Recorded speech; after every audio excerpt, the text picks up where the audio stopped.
Perkenalkan, nama saya Roberta Arun Isnani dari Program Studi Pendidikan Guru Sekolah Dasar Universitas Katolik Musi Caritas. Saya akan membawakan dongeng berjudul Legenda Putri Hijau. Putri Hijau merupakan legenda yang sangat populer di Sumatera Utara dan Aceh.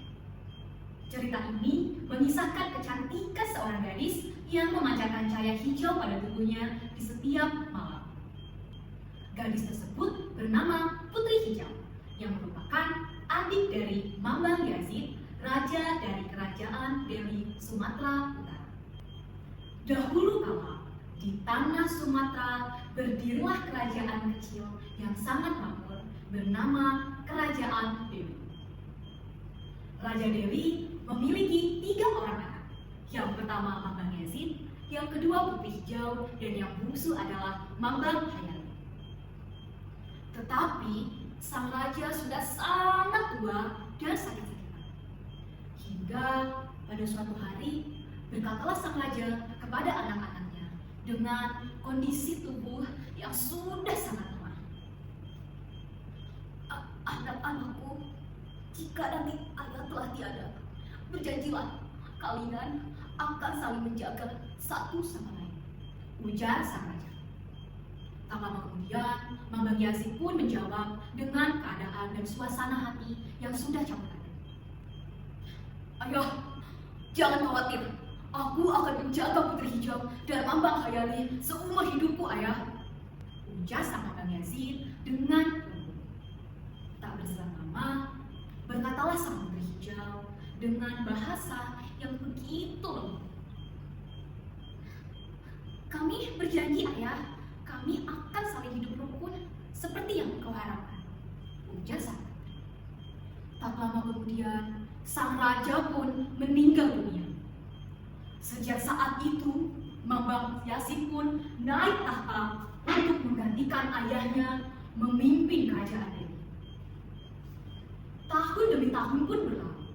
Sang putri pun tumbuh menjadi gadis yang sangat cantik, dengan cahaya hijau yang memancar terang pada tubuhnya di setiap malam. Cahaya itu pun tentu membuat orang-orang tertarik melihatnya dan banyak yang ingin meminumnya. Hingga suatu hari di saat malam, berkatalah Mambang Hayali kepada sang putri hijau, "Kakak, lihatlah, kulitmu begitu terang, memancarkan cahaya hijau yang sangat menakjubkan, bagaikan sinar zamrud di bawah sinar bulan," ujar sang Mambang Hayali. Mungkin ini anugerah yang diberikan Tuhan kepadamu. Tapi terkadang aku ingin hidup seperti orang biasa tanpa cahaya. Namun cahaya hijau tersebut justru membawa kisah lain bagi kerajaan mereka.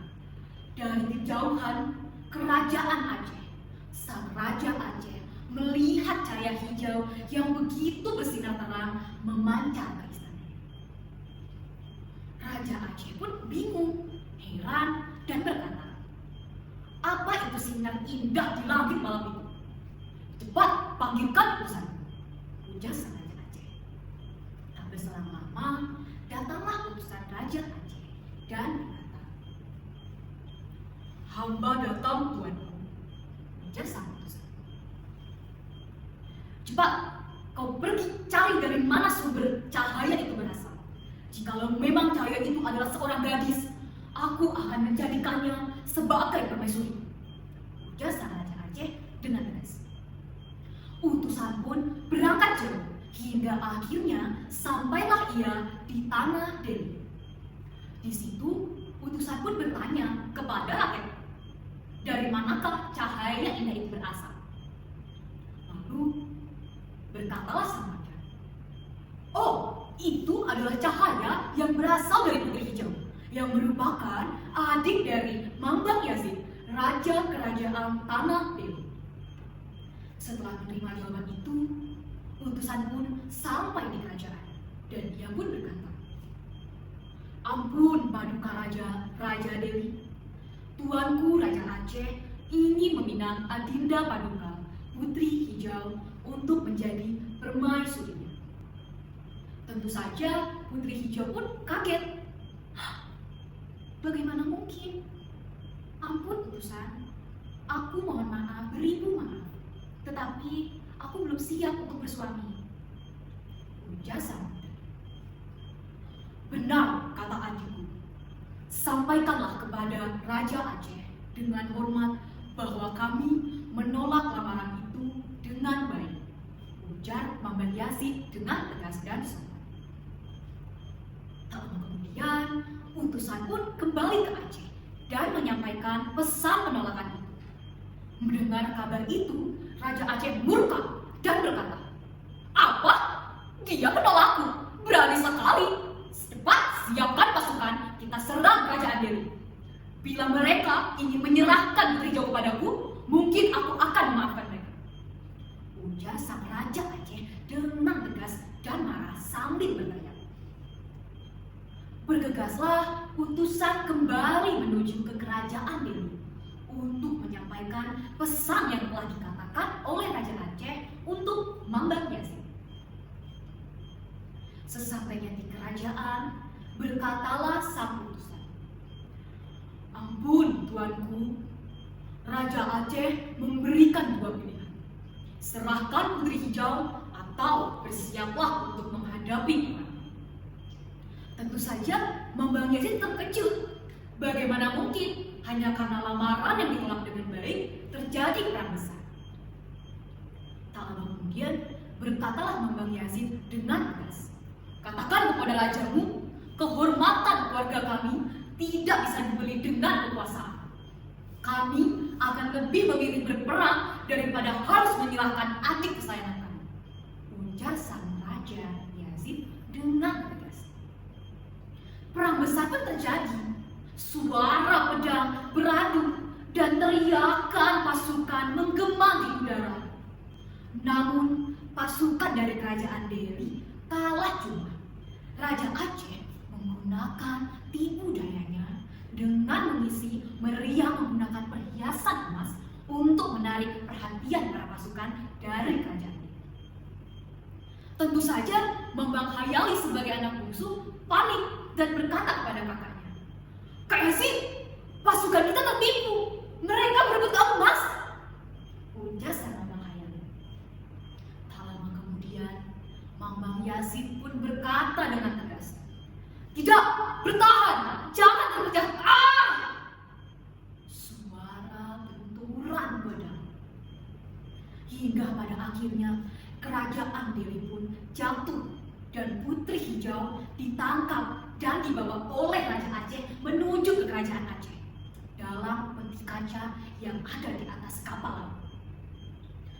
Putri Hijau pun menangis ketakutan dan memohon maaf. "Oh, Kakanda Yazid, ampuni aku. Aku hanya ingin hidup bebas dan menentukan pilihan hidupku sendiri," ujar sang putri dengan tangisnya yang begitu pecah. Namun, sesampainya di laut Aceh, badai besar pun datang melanda. Tentu saja, Raja Aceh bingung dan panik bercampur takut. "Apa yang terjadi? Kapal ini goyang, peti ini bergetar," ujar sang Raja Aceh. Dari dasar laut muncullah seekor naga raksasa berwarna hijau yang begitu besar. Apakah kalian tahu? Dia adalah Mambang Yazid yang menjelma sebagai naga hijau untuk menyelamatkan adiknya. Sang Yazid yang menjelma menjadi naga pun berkata dengan suara berat, "Adikku, aku datang untuk menyelamatkanmu," ujar sang naga.